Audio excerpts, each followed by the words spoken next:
Nos episódios anteriores, apresentamos diversos temas, tais como os elementos da música, estilos musicais modernos que têm adentrado em nossos templos, instrumentos e elementos impróprios para serem utilizados na adoração a Deus.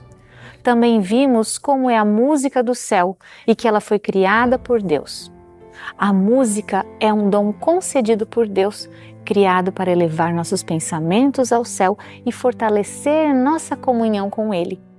Quando usada de maneira correta, torna-se uma poderosa bênção em nossa jornada espiritual, capaz de acalmar o coração, firmar na mente as promessas divinas e nos auxiliar a vencer as provações do dia a dia. Ela tem o poder de nos afastar do mal, direcionando-nos à presença de Deus e renovando nossas forças para permanecer fiéis. A música nos ajuda a resistir à tentação. Cristo mesmo, para resistir à tentação, ele lembrava de um refrão, de uma parte de um hino ensinado por sua mãe na infância. E ele resistia à tentação com essas canções. A música também, ela nos ajuda a trazer almas para o redil do Senhor, ovelhas para o redil do Senhor. A música também, ela serve para gravar verdades espirituais na nossa mente. Deus ordenou a Moisés que colocasse as palavras da lei, cada palavra dos 10 mandamentos, em cântico, para que o povo repetisse. Para que repetir? Para que ficasse gravado na mente. Em Deuteronômio 6, verso 7, fala assim: e as intimarás aos teus filhos, e delas falarás assentado em casa, e andando pelo caminho, e deitando-te e levantando-te. Os filhos de Israel foram instruídos a ensinar em cânticos essas palavras para os filhos, para que eles as memorizassem. Como que nós podemos ser justificados pela fé? O livro de Romanos diz que a fé vem pelo ouvir, e o ouvir da palavra de Deus. Jesus fala em Mateus capítulo 7, verso 24 e 25, todo aquele que ouve essas minhas palavras e as pratica, eu vou assemelhar ao homem que construiu a sua casa sobre a rocha. E vieram as tempestades, as inundações, mas a casa permaneceu. Quando você canta, você está expressando uma verdade através da palavra que está ali. Essa palavra também passa a ser verdade dentro de você. Ela passa a se fortalecer como verdade dentro de você. Cristo enfrentou as tentações de Satanás, as mais fortes ali no deserto da tentação. Mateus capítulo 4, Lucas capítulo 4. A palavra vinha à mente dele e ele enfrentava Satanás. Ele venceu e ele nos ensina como vencer, usando o poder da palavra. Só que como que eu registro e eu gravo a palavra na mente? Cantando. Muitas vezes queremos decorar uma fórmula, decorar uma tabuada, decorarmos algo que é importante e nós colocamos aquilo para decorar um poema, nós colocamos numa canção. Fica muito mais fácil de decorar. Tenta falar a letra do hino bem junto a Cristo, sem lembrar da música.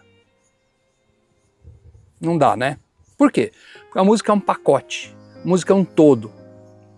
Você não desassocia.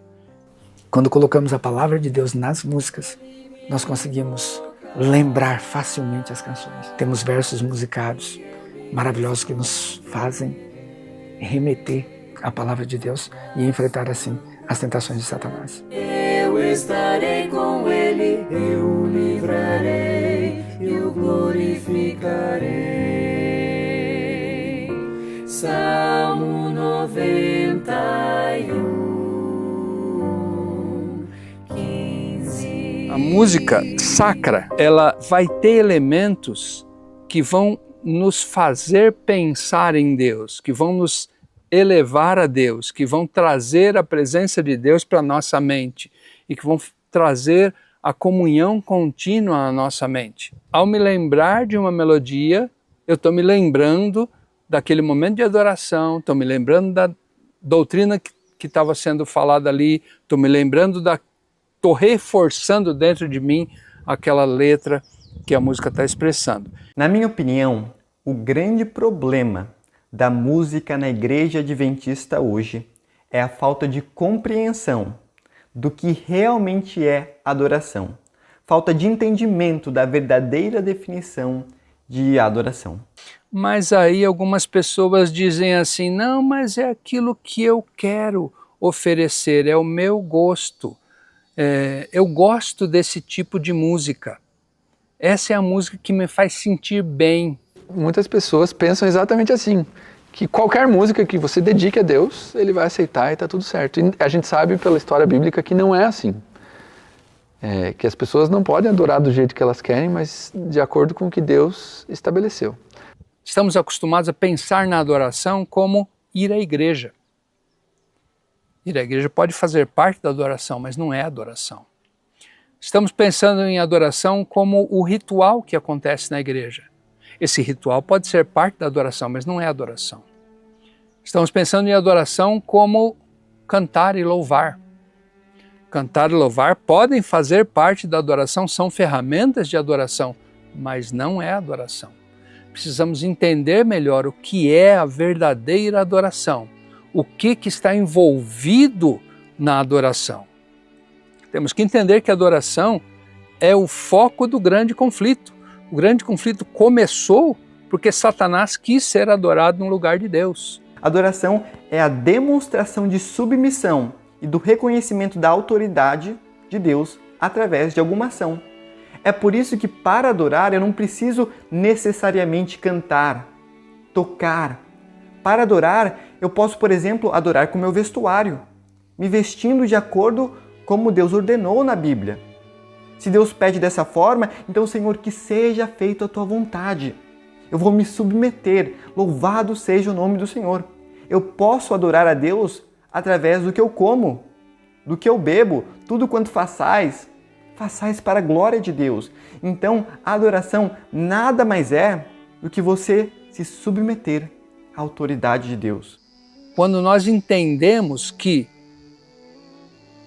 uma das tentações que Jesus enfrentou foi a adoração.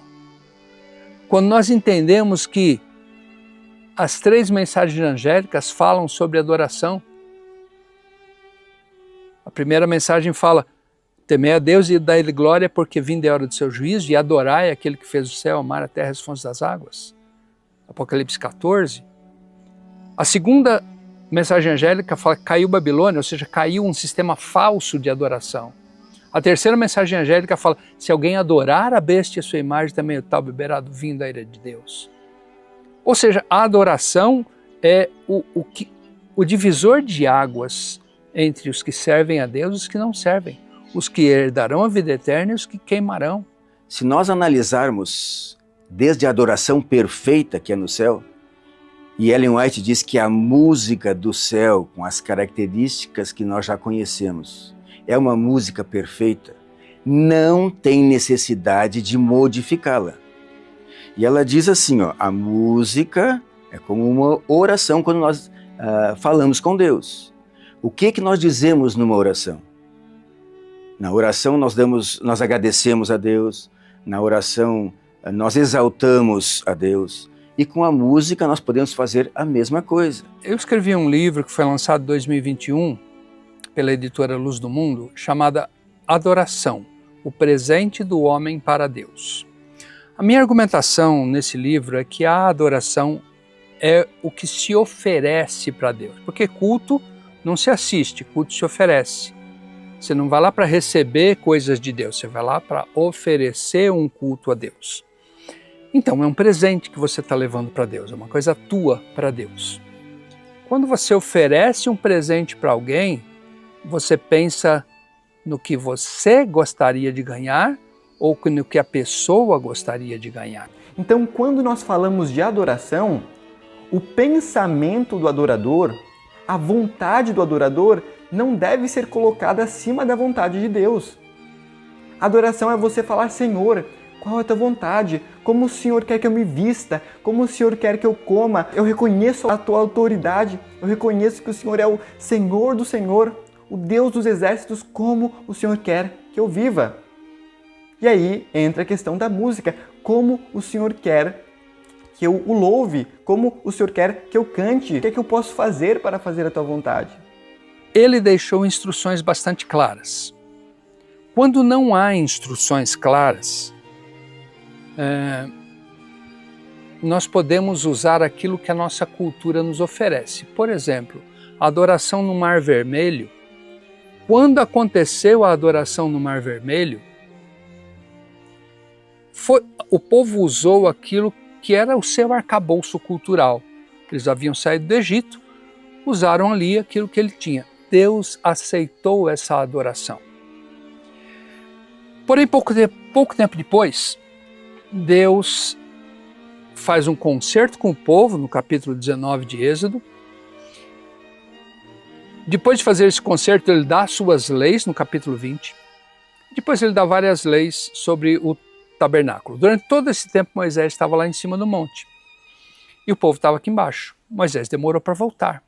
E no capítulo 32 de Êxodo, temos o episódio do bezerro de ouro. O povo fez um bezerro de ouro porque aquilo estava no arcabouço cultural. Um bezerro era a simbolização do deus Apis, do Egito, era o deus touro. Ok? Então o povo fez aquilo que era da sua cultura. Sim, mas aí Deus já tinha dado instruções para não fazer imagem de escultura. E ele não aceitou esse tipo de adoração, esse tipo de demonstração de adoração. Por quê? Porque já havia diretrizes claras. Nós hoje não somos deixados sem instruções a esse respeito.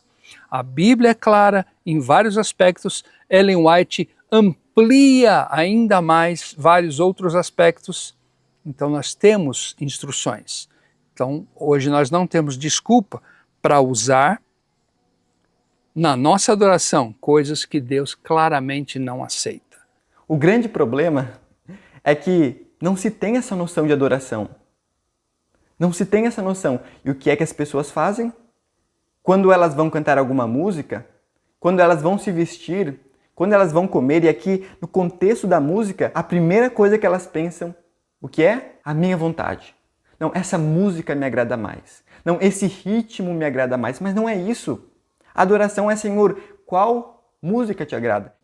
Se nós prestarmos atenção no capítulo 32 de Êxodo, no verso 5, é claramente dito ali que aquele culto não foi ao bezerro Apis do Egito. Aquele culto foi feito para o Senhor, para Deus, usando a imagem de Apis. Deus nunca poderia aceitar. Quando há instruções, devemos conhecer essas instruções e acatá-las porque é a vontade de Deus. Caim levou frutas, mas Deus pediu o cordeiro. Então essa teologia de adoração equivocada existe desde lá, né? Então a gente tem que cuidar e parar com essa ideia, com essa teologia de adoração de Caim, de que qualquer música serve para adoração a Deus. Caim havia sido instruído sobre como deveria ser o sacrifício, mas ele preferiu fazer a seu gosto próprio. Preferiu oferecer aquilo que ele próprio tinha. Ele era lavrador, então ele vai oferecer o que ele tinha, mas não era isso que Deus queria e Deus já havia instruído. Existe a adoração verdadeira, que é feita ao verdadeiro Deus. Existe a adoração falsa, que é feita a deuses falsos que não são o Deus verdadeiro. E existe a adoração vã, que é feita ao Deus verdadeiro, mas de uma forma que ele não aceita. Algo que me entristece muito é quando nós temos ali os cultos jovens ou cultos da igreja. E aí as pessoas discutem, né? Olha, vamos fazer o seguinte, vamos selecionar uma música para os mais conservadores, uma música mais calma para os mais conservadores e uma música mais agitada para os jovens. Veja que quando se faz isso, se parte do princípio errado de adoração. Não é uma música para agradar os jovens, não é uma música para agradar a visita. Nós não precisamos de música para agradar ninguém. A música deve agradar a Deus. Nós, como adoradores, devemos nos unir com os jovens, com os conservadores, com os liberais, com as visitas e falar: Senhor, qual é a tua vontade? Nos mostre através da Bíblia, através do espírito de profecia, como o Senhor quer ser adorado. Essa vontade, essa ideia de trazer a música, a música que me agrada, a música que eu gosto, a música que eu quero fazer para adoração, ela pode ser muito complicada às vezes. Porque eu já vi cenas bizarras acontecendo onde a pessoa canta, por exemplo, essa é uma cena que eu vi algumas vezes acontecendo, eles pedem para que Deus envie a sua Shekinah, porque eu quero receber a sua Shekinah. Essa é uma música muito cantada aí nos campuris, com jovens pulando e gritando a todo vapor.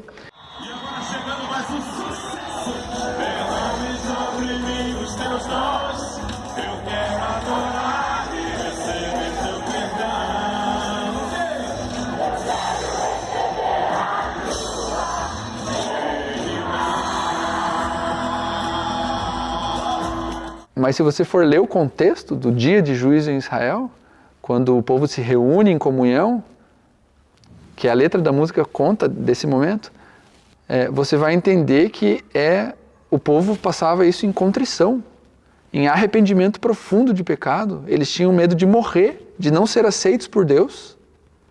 Mas o povo está lá no campuri cantando, eu quero receber a tua... Aqueles jovens... 50 mil jovens pulando e gritando, querendo receber a Shekinah de Deus, eles nem sabem o que eles estão pedindo.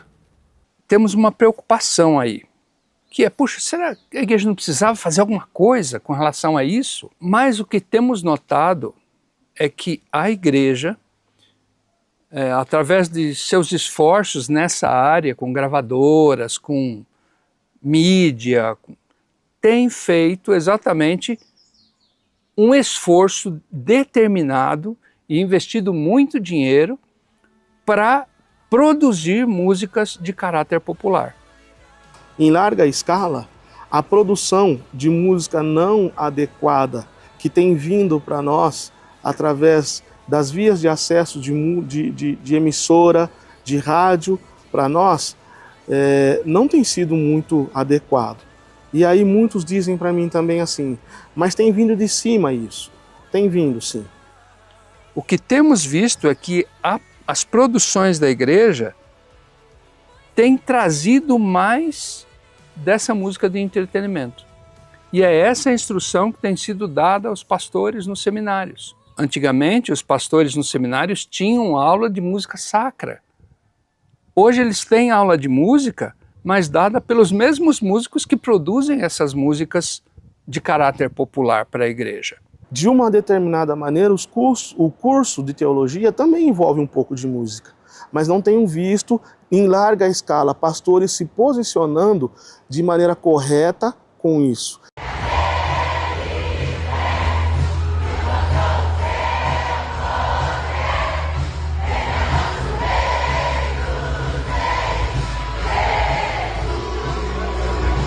Fala-se muito de música. Nesse momento que nós estamos vivendo, talvez se fale mais de música do que profecia. Mas por quê? Porque envolve adoração também. E se você me disser assim, como está a música da sua igreja? Nós estamos todos sofrendo com isso. Então, o financiamento a produtores musicais, o financiamento a eventos de música, tudo isso tem sido voltado para esse lado popular. Qual é a visão aqui? Isso é uma mudança eclesiológica, é uma mudança da teologia de igreja. Quem eu sou como igreja? Qual minha identidade como igreja? O que eu quero apresentar ao mundo como igreja? Essa mudança tem ocorrido e a música tem refletido essa mudança. Temos aberto espaço para a entrada de uma cultura estranha para dentro da nossa igreja, por exemplo, na questão dos ritmos. Ritmos como rock, pop, reggae, samba.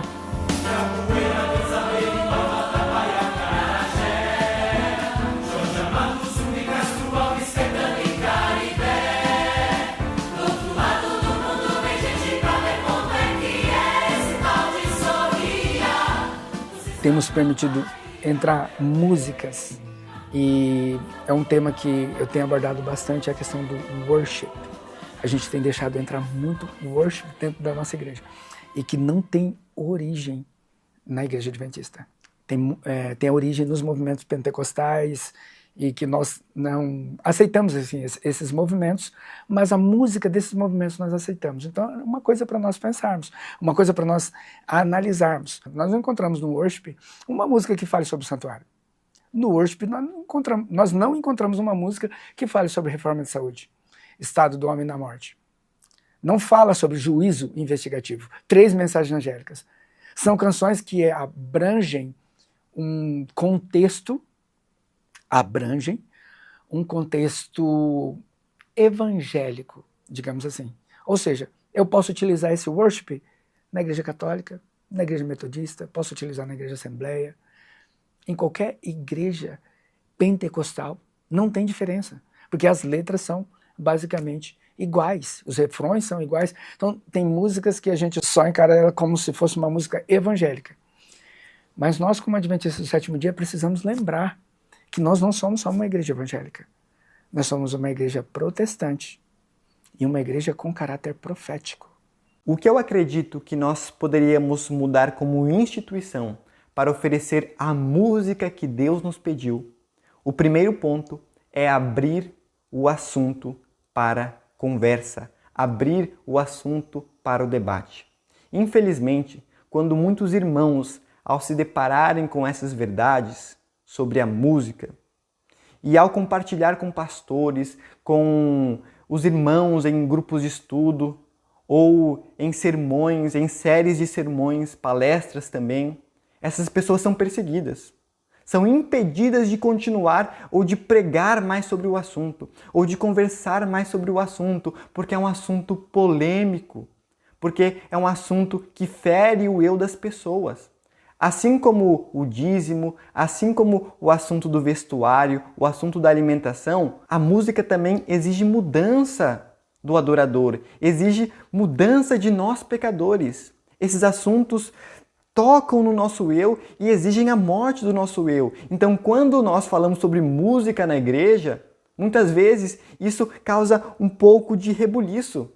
Por que não? Mas será que é isso mesmo? Não, mas eu gosto tanto dessa música. Por causar esse efeito, o assunto da música, ele é reprimido. Não, você não pode falar sobre isso porque é um assunto polêmico, porque é um assunto que machuca os jovens. Mas o Espírito Santo está justamente aí para fazer isso, para apontar o nosso erro e falar, olha, vocês estão errados com isso. Eu estou errado com isso. Arrependa-se e mude.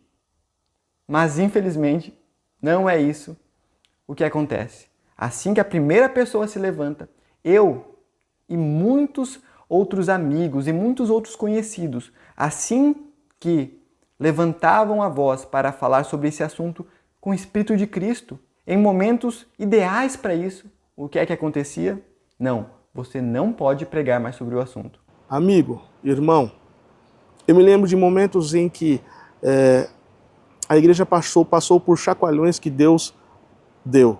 Se lembra do momento em que a gráfica nos Estados Unidos, os adventistas, pegou fogo e quanto mais água jogava, mais o fogo ateava?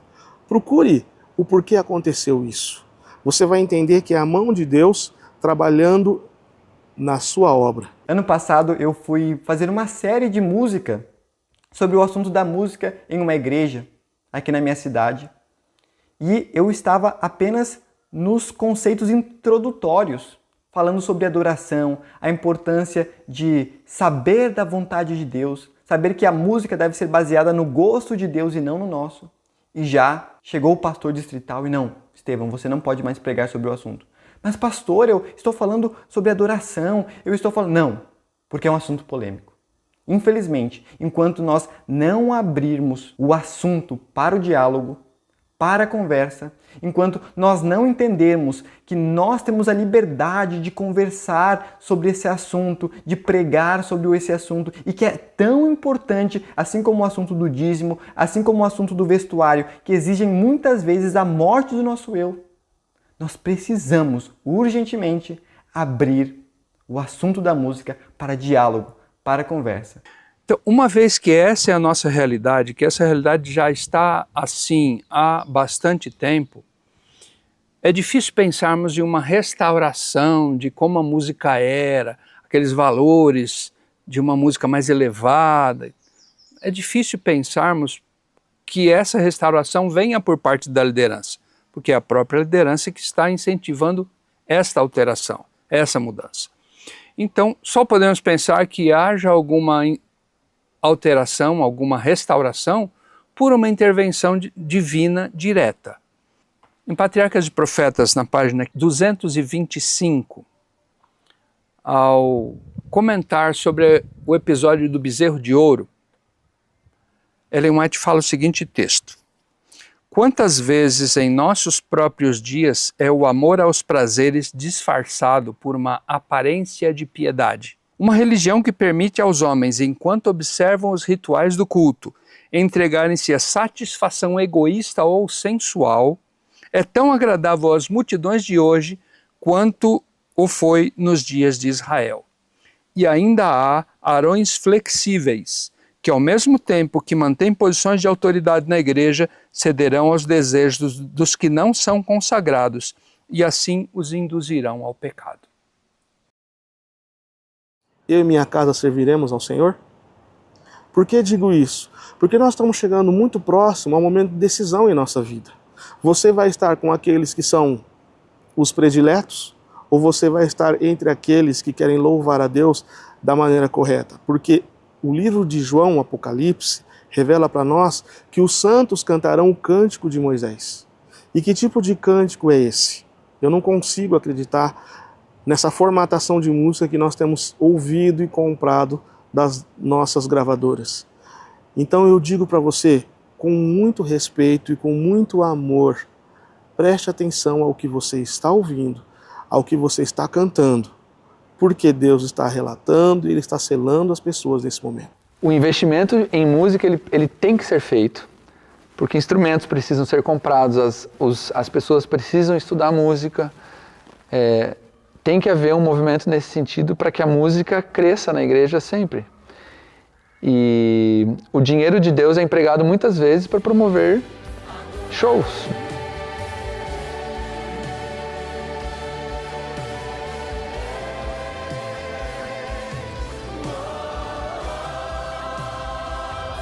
E muitas pessoas ficam insatisfeitas com isso, mas não tem muito o que fazer porque não tem direito de decidir ou de votar a respeito de como esse dinheiro é empregado, porque 2 ou 3 pessoas resolvem como isso vai ser e isso é feito.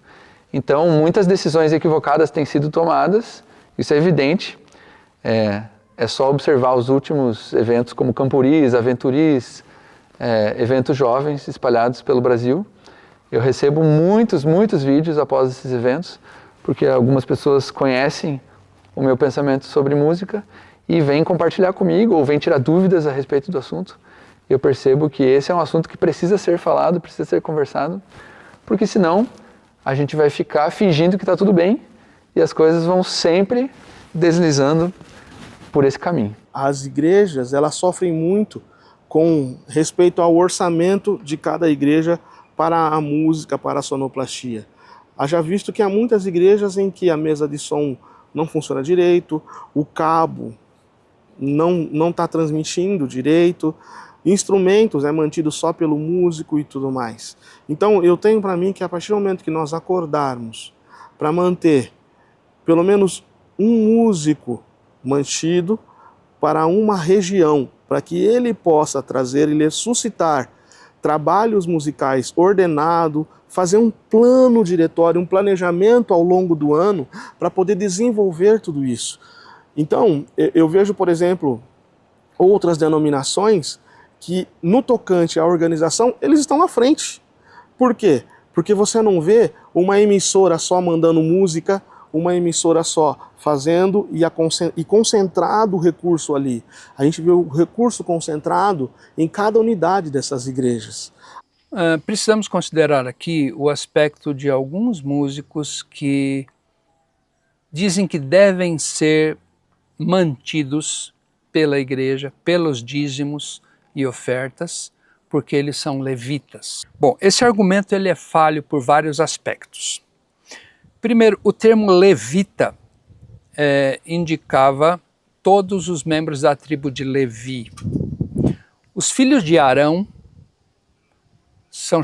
eles foram consagrados como sacerdotes. Então, só os filhos de Arão podiam fazer sacrifícios. Mas os levitas, todos os membros da tribo de Levi, serviam no templo. como músicos? Não, só alguns. Na verdade, eram 4.000 e poucos músicos levitas. Todos os outros membros da tribo de Levi serviam como porteiros, como carregadores, como zeladores, como manutenção, como qualquer outra coisa que fosse necessário no templo. Então, se formos usar o termo levita para aquele que quer cantar no templo, também deveríamos usar o mesmo termo para os anciãos, os diáconos, professor de escola sabatina, tesoureiro, qualquer outro cargo na igreja deveria ser remunerado então, porque são levitas, estão servindo ao templo. Todos os textos do Novo Testamento que falam que a pessoa que trabalha na obra receba da obra, está se referindo ao ministério da palavra. Nunca a música. Na verdade, não existia no Novo Testamento nenhum ministro de música. Não existe, não é citado, não tem qualquer vínculo. O cântico era congregacional, todos cantando junto, não existia ninguém que dirigisse, ok? Então, todo dirigente que recebia da obra era ministro da palavra.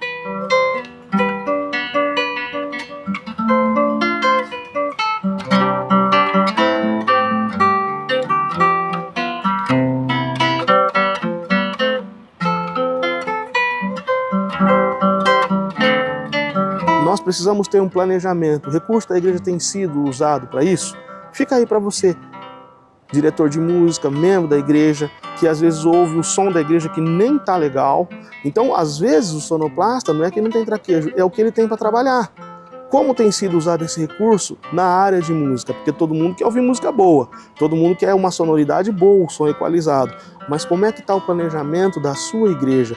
A igreja tem feito esse tipo de treinamento que é diferente apenas de um marco a cada ano, uma vez só? A maioria esmagadora dos músicos que querem receber para exercer seu papel como músicos querem ter o direito dos levitas, mas não querem ter os deveres dos levitas. Precisamos estudar um pouquinho o que era necessário para que um levita fosse consagrado para exercer o seu papel como músico. Os anos de treinamento que ele tinha, a dedicação que ele tinha, a consagração que era necessária.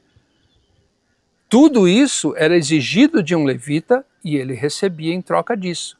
Ele vivia no templo. Durante todos os seus 5 anos de treinamento, ele morava em tempo integral no templo. Nossos músicos estão dispostos a fazer isso. Outra, os levitas eram subordinados aos seus chefes. No primeiro templo, Amã, Asaf e Jedutum, que eram subordinados a Davi. Além disso, no ministério levítico, havia instruções claras de como deveria ser a música. Não era possível o levita falar, hoje eu vou cantar isso. Não, existia um ritual litúrgico, existia toda uma ordem a ser seguida. E essa ordem tinha sido dada diretamente por Deus a Davi, através de seus profetas Natã e Gade. Isso está lá em 2 Crônicas 29, verso 25. É muito claro, havia instruções claras. Hoje os músicos querem fazer coisas da sua própria cabeça, ao seu bel dispor, eles decidirem o que vai ser feito e ainda receber por isso. Não é assim que o ministério levítico funcionava. Os levitas foram escolhidos e separados por Deus para um ministério santo. Dedicavam-se inteiramente à obra sagrada, seguindo com fidelidade cada orientação divina. Sua missão não era motivada por interesses pessoais, mas por um chamado à obediência e reverência. Em contraste, muitos músicos hoje buscam apenas reconhecimento, retorno financeiro e liberdade de atuar sem compromisso com os princípios estabelecidos por Deus. Isso tem levado ao mau uso dos recursos sagrados, investidos em apresentações que mais entretêm do que adoram, verdadeiros shows que pouco refletem a santidade do culto. É preocupante quando aqueles que se levantam como atalaias chamando a reforma na música são vistos como incômodos ou até perseguidos. A música do culto não deve ter como foco agradar o público específico, seja jovem, visitante ou idosos, mas sim agradar ao próprio Deus. Não se trata de gosto, tradição ou cultura pessoal, mas de submissão ao que o Senhor revelou em Sua palavra. A verdadeira mudança deve começar pela liderança espiritual que tem a responsabilidade de guiar o rebanho com coragem e fidelidade. Que possamos restaurar o louvor que honra a Deus em espírito e em verdade.